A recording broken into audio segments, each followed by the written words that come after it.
మీ వారు మీతో ఫ్యామిలీ పరంగా కావచ్చు, లేకపోతే అంటే కొంతకాలం ఇప్పుడు ఇబ్బందులు తప్పని పరిస్థితుల్లో మీకు ఇచ్చిన ధైర్యం ఏంటి? ధైర్యం మాకు ఫస్ట్ నుంచి ఉంది, ఇప్పటి నుంచి కాదు. రవి గారితో ఉన్నప్పటి నుంచి ఐఎమ్ లైక్ దిస్. అదే ఇంతవరకు ఏపీఎస్ మీద మీకు మార్నింగ్ ఒక నోటీస్ ఇచ్చారు కదా మేడం, మిమ్మల్ని వాళ్ళని అరెస్ట్ చేస్తున్నాం. Notice only sections mentioned, not the grounds of arrest and on what cause he was arrested. అవన్నీ ఏం లేవు. మీరు లోపలికి వెళ్ళారు కదా స్టేషన్ లో, అడగలేదా? ఇప్పుడు అడిగాం కదా, అడిగితే వాళ్ళు ఇంకా ఇవ్వలేదు. అన్ని ఒకటేసారి ఇస్తాము రిమాండ్ కి తీసుకెళ్ళినప్పుడు అని దా టెల్లింగ్. ఇవ్వాలి కదా, అదే ఇవ్వలేదు. ఫర్దర్ ప్రొసీడింగ్స్ ఉంటాయి, అందుకే కదా మేము అడిగాము కానీ ఇవ్వలేదు. అందుకే లాయర్ని కూడా పంపించమంటే ఆయన కూడా అదే అడిగారు. ఇంతసేపు దానికోసమే కూర్చున్నాం. ఏం చెప్పారు మరి? We're not going to give now, రిమాండ్కి తీసుకెళ్ళినప్పుడు అన్ని పేపర్స్ ఒకటేసారి we're going to give. Then how are you going to prepare? మేము ఎలా ప్రిపేర్ అవ్వాలి? That's what we asked. అంటే ఎందుకు ఒక మనిషిని అరెస్ట్ చేశారు అని ఇంతసేపు ఉంచడం కూడా illegal detention. That is what law. వాళ్ళు ఎఫ్ఐఆర్ ఇస్తేనే కదా మేము ఏమైనా చేయగలం. అంటే గ్రౌండ్ రీజన్స్ ఎందుకు అరెస్ట్ చేశారు అనేది ఇంకా దే ఆర్ నాట్ రివీలింగ్ కదా. మాట్లాడాలి. As of now is fine. అంటే మీరు లీగల్ ప్రొసీడింగ్ పోవడానికి ఫర్దర్గా మీకు ఇప్పుడు without FIR you can't go కదా. We can't go.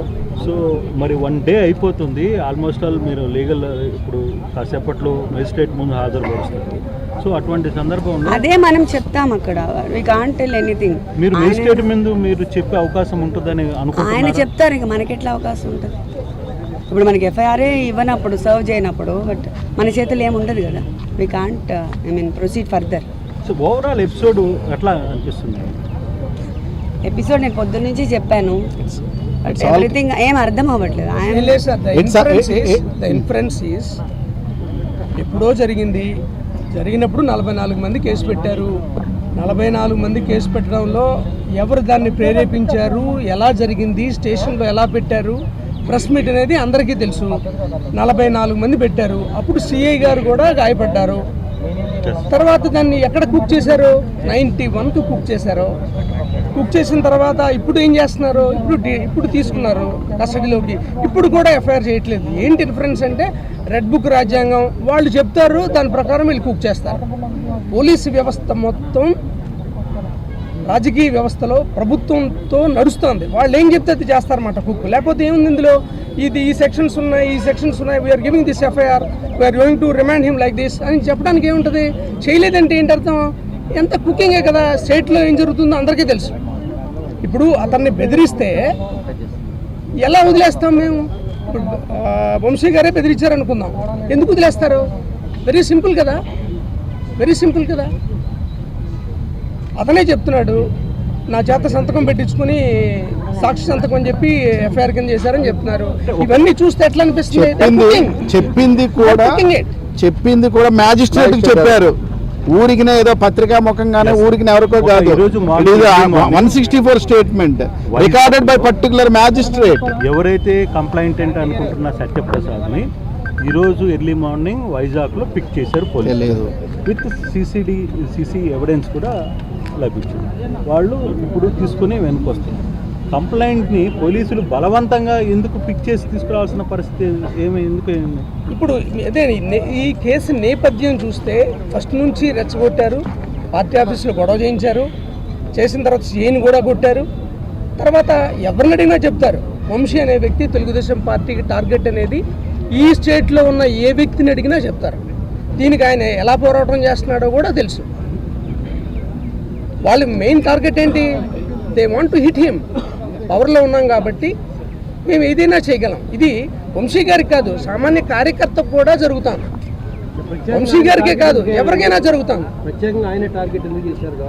మీ అందరికీ తెలిసిందే.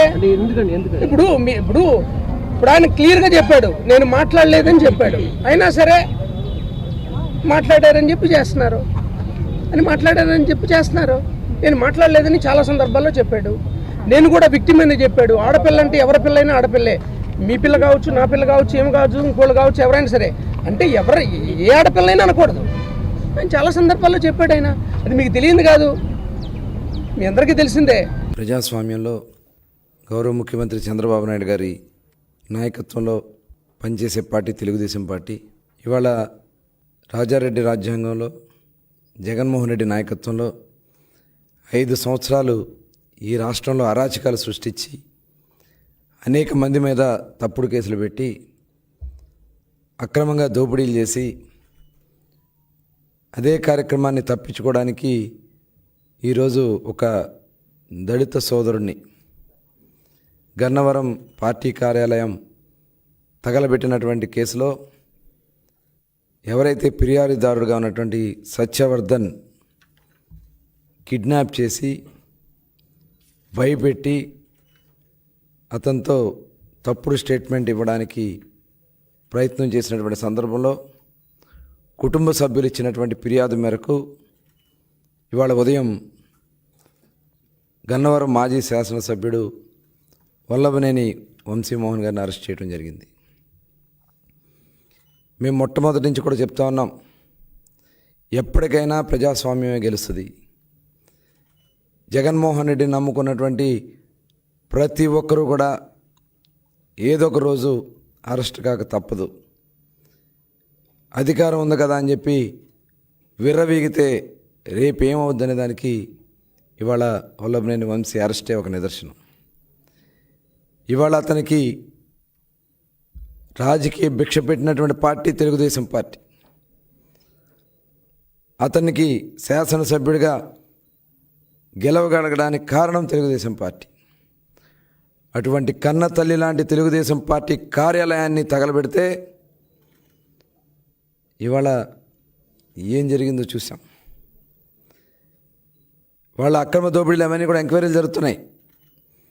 అందరూ రాష్ట్రంలో ఉన్నటువంటి వైఎస్ఆర్ పార్టీలో ఎవరైతే తప్పులు చేశారో వాళ్ళందరూ కూడా ఎవరు కూడా తప్పించుకోలేరు. ఇవాళ రాజకీయంగా చాలా ప్రాధాన్యత కలిగినటువంటి కృష్ణా జిల్లాలో భ్రష్టు పట్టించారు ప్రతి ఒక్కరు కూడా. ఒక నాయకుడు క్యాసినో పెట్టిస్తాడు, నోరు ఉంది కదా అని బండబూతులు తిడతాడు, అధికారం ఉంది కదా అని చెప్పి అధికారుల్ని కాళ్ళ కింద వేసుకుని తొక్కే పరిస్థితి చేశారు. ఆ రోజున వాళ్ళు చేసినటువంటి దుర్మార్గాలు ఇవాళ బందర్లో మచిలీపట్నంలో ఒక మాజీ మంత్రి బియ్యం స్కామ్లో సొంత భార్యనే కేసుల్లో ఇరికించినటువంటి దౌర్భాగ్యమైనటువంటి పరిస్థితులు వైఎస్ఆర్ పార్టీ ఇవాళ ఆ నాయకులది. తీర ప్రాంతంలో భూములు కొట్టేసిన ఒక మాజీ మంత్రి, తెలుగుదేశం పార్టీ ప్రధాన కార్యాలయంలో ఆ కుటుంబానికి రాజకీయ భిక్ష పెట్టినటువంటి పార్టీ తెలుగుదేశం పార్టీ.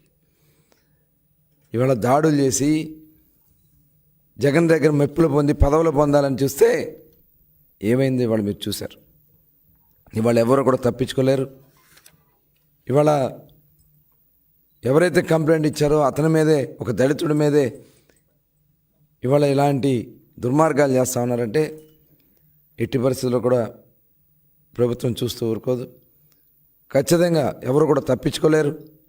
ఇవాళ జగన్మోహన్ రెడ్డి గారు కూడా ఈ రాష్ట్రాన్ని ఏ రకంగా దోచుకున్నారో, ఇవాళ సొంత బాబాయ్ని ఏ రకంగా హత్య చేశారో మొత్తం కూడా ఇవాళ బయటకు వస్తున్నాయి. విచారణ కూడా వేగవంతంగా పూర్తి కావాల్సినటువంటి అవసరం ఉంది. దానికి కావాల్సినటువంటి చర్యలన్నీ కూడా తీసుకునే పరిస్థితి ఉంది. కాబట్టి ఎవ్వరు కూడా తప్పించుకోలేరు. ఇవాళ వచ్చి మాట్లాడుతూ ఉన్నారు ఒక్కొక్కరు. మీరు మాట్లాడే అర్హత మీకుందా? మీరు చేసిన తప్పిదాలే మిమ్మల్ని వెనక పంపిస్తున్న, అది గుర్తుపెట్టుకోవాలని చెప్పి ఈ సందర్భంగా తెలియజేస్తూ, చాలా పారదర్శకంగా మేము కక్షపూరితంగా చేయాలంటే ప్రభుత్వం వచ్చిన నెల రోజుల్లోనే మొత్తం అందరినీ జైల్లో పెట్టవచ్చు. కానీ మేము ఎక్కడా కూడా ఎవరి మీద కూడా కక్ష సాధింపు చర్యలు తెలుగుదేశం పార్టీ చేయదు. ప్రజాస్వామ్యబద్ధంగానే ముందుకెళ్తాం. ఎవరైతే దీంట్లో అవినీతిలో కానీ అరాచకాల్లో కానీ భాగస్వాములు అయ్యారో వాళ్ళు ఎట్టి పరిస్థితుల్లో కూడా తప్పించుకోలేరని కూడా తెలియజేస్తాం.